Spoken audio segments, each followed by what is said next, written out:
The FBI Biometric Identification Award is presented to an outstanding law enforcement officer or agency for their efforts in solving major cases through the use of the Next Generation Identification System, or NGI. The 2025 Biometric Identification Award is presented to the Escondido Police Department. Escondido, California, a hidden gem tucked in the foothills of northern San Diego County. Its name means hidden in Spanish, but there's nothing secret about its charm. However, the city's charm was not the only thing hidden from the world. On November 12th, 1986, a monster lurked in the shadows, not to be seen for over 30 years.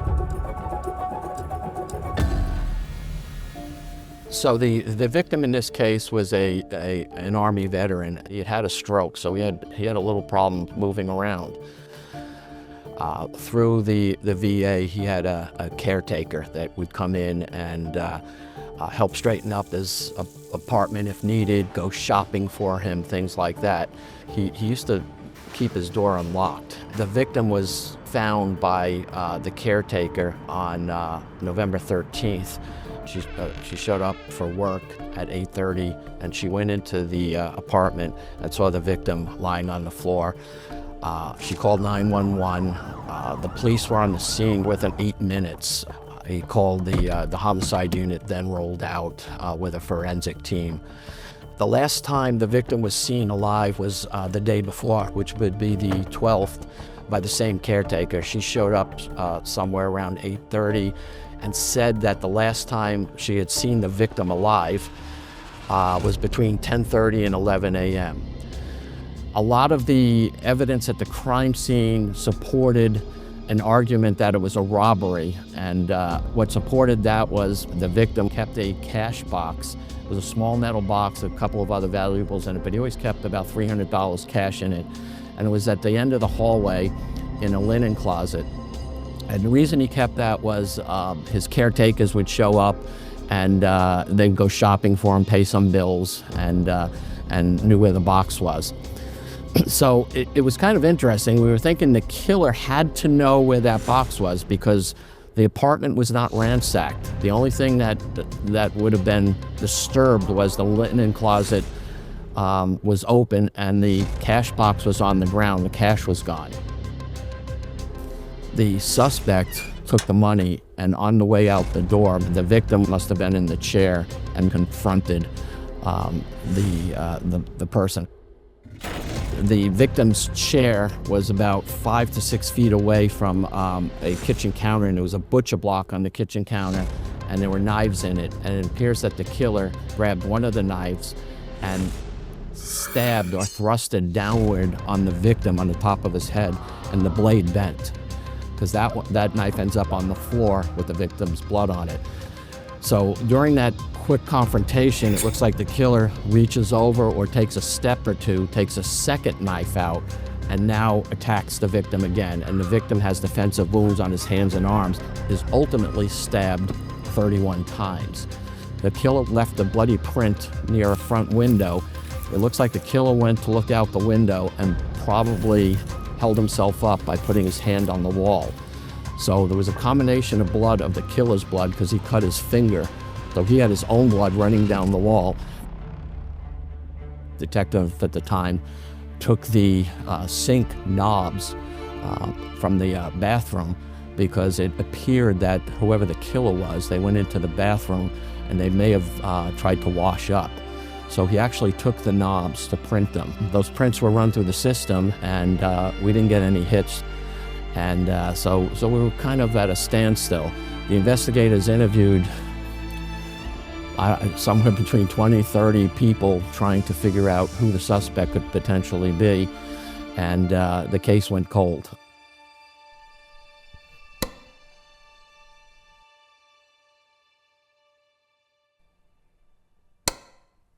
Norm White and I started the Escondido Police Department Cold Case Unit in about 2007.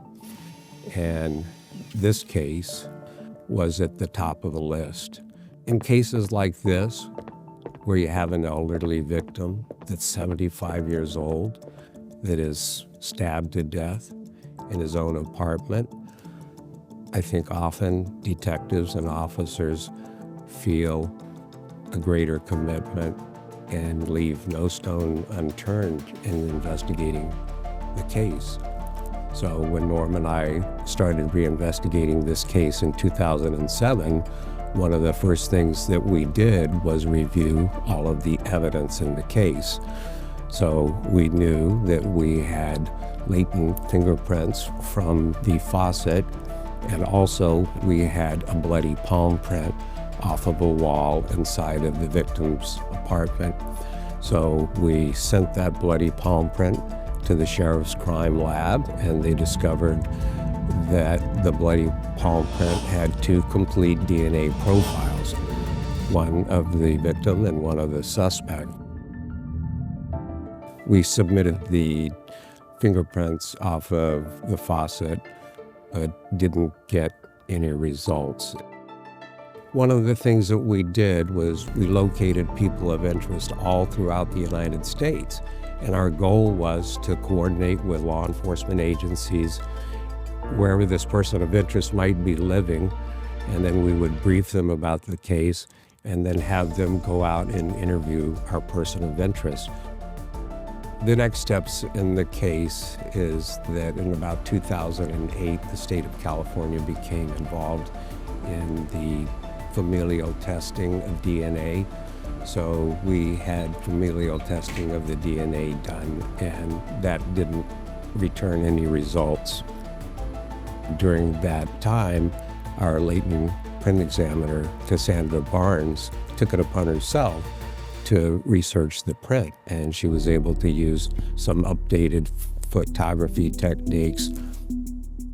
I was formerly a latent print specialist with the Forensic Services Unit of Escondido Police Department. In 2016, the Crimes of Violence Sergeant reached out to Brianna Toussaint regarding the inquiry from the California Department of Justice asking if we wanted to run familial DNA testing on a cold case from 1986. Brianna looked at the evidence that we had within our custody and found some latent print evidence that could be examined. And the latent prints in this case had been searched in 1986, and they were searched again, actively searched again in 2010. And in between that time, they had also been in the unsolved database as well, which continuously searches against new known prints that are entered into the database. And there had been no positive results from those searches at any point in time. After looking at the lift cards, some of those latents had already been ID'd to the victim, and there was additional unidentified latent prints on the card as well as in the images. After looking at the digital images of the latent prints, I decided that because these images, these digital photos had been taken so long ago, I wanted to try to take some sharper images using our new DCS camera station that we had just acquired within the last couple of months. So I thought that with a little bit sharper image, I might be able to obtain a little bit more information because the quality of the latent prints wasn't great. So I recovered the original evidence. We actually still had the faucets from the crime scene, and the latent prints were still visible on them. So I recaptured the images of the latent prints on the faucets.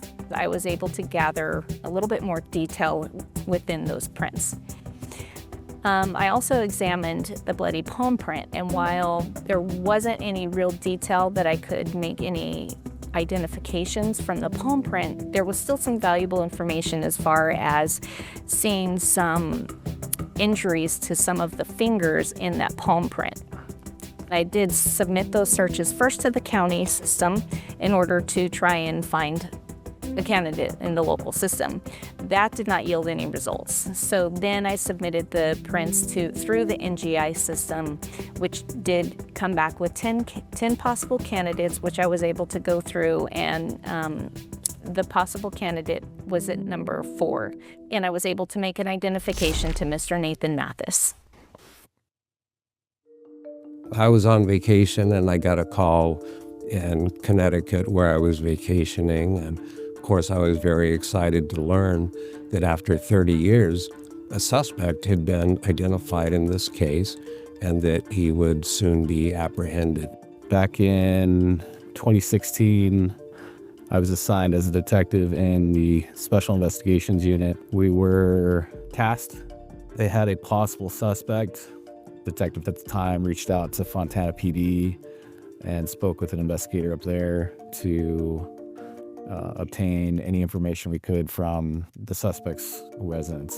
The Fontana investigator informed us that both the grandsons were on probation, kind of explained why we were there and in case we needed assistance as well. We spoke with that investigator. He put us in contact with one of the two grandsons' probation officers and let detective know that Mr. Mathis and his wife were scheduled to have a meet with probation. We came up with the plan to have detective pose as an intern. So I remember being set up on surveillance for a while and watching Mr. Mathis leave the residence, walked a few blocks to a bus stop, got onto a bus.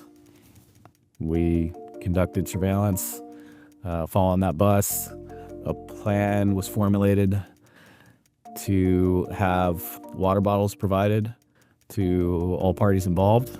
The detective used a different brand, or he marked it somehow after wiping it all down and using gloves, and then provided water bottles to everybody. Probation discussed things with the grandsons and how their probation was going. Detective witnessed Mr. Mathis drinking from said water bottle. Detective asked him, "Are you finished with that at some point?" And Mr. Mathis said, "Yeah, here you go, thank you." And detective provided him with another water bottle. That meeting ended, and Mr. Mathis and his wife left, and we maintained surveillance until they went back to their residence. That water bottle was eventually brought to our station and then transferred to the San Diego Sheriff's Department, where the DNA was tested. There was a hit on the DNA, and Mr. Mathis was arrested. Upon Mr. Mathis's arrest in 2018, Brianna Toussaint with the Forensic Services Unit was able to obtain major case prints, which is a collection of all the friction-ridged skin on the fingers and the palms, from him. Escondido Police Department Forensic Services Unit sent me copies of the major case prints that they collected in order to compare to the known records of Mr. Mathis. And the reason that we were doing that, the injuries that had taken place on his fingers in the bloody palm print were consistent with some scars that were visible on his record prints post-1986. So I did comparisons from his records from before 1986, where there were no scars visible, to post-1986, where scars were visible that were consistent with those three injuries on the bloody palm print.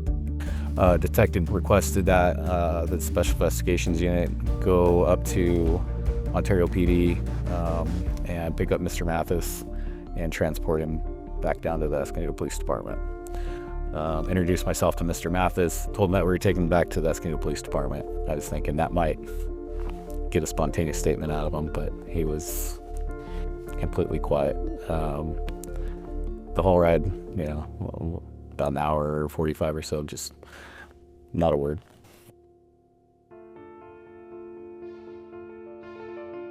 So when the police interviewed him, he finally admitted he had lived in the Escondido area in 1986. He said he had an alcohol and a drug problem at the time, and he put himself close to the victim's apartment. Said there was a convenience store he used to go into to buy beer and meet some of his drug connections. But the police showed him photographs of the location, and he denied ever being in the victim's apartment. At the very end, they told Mr. Mathis he could make a phone call, and once again, legally, we can listen to that. Told his wife, the first thing he said was, "Divorce me. I'm never getting out. After all that, we had the case ready to go, and ultimately we went to a preliminary hearing, put all the evidence I described on, called several witnesses, and I was notified that he'll plead to a second-degree murder, which is 15 to life. What might resonate with other detectives that see this video is they'll know that most often your suspect is named somewhere in that police report. And what was remarkable about this case is that the suspect was never on the radar of the police. He was never in the police reports. So had it not been for NGI, this case would have never been solved. Tap into the power of NGI. To learn more about using NGI services, go to FBI.gov. To submit for the Biometric Identification Award, send an email to biometrichit@leo.gov.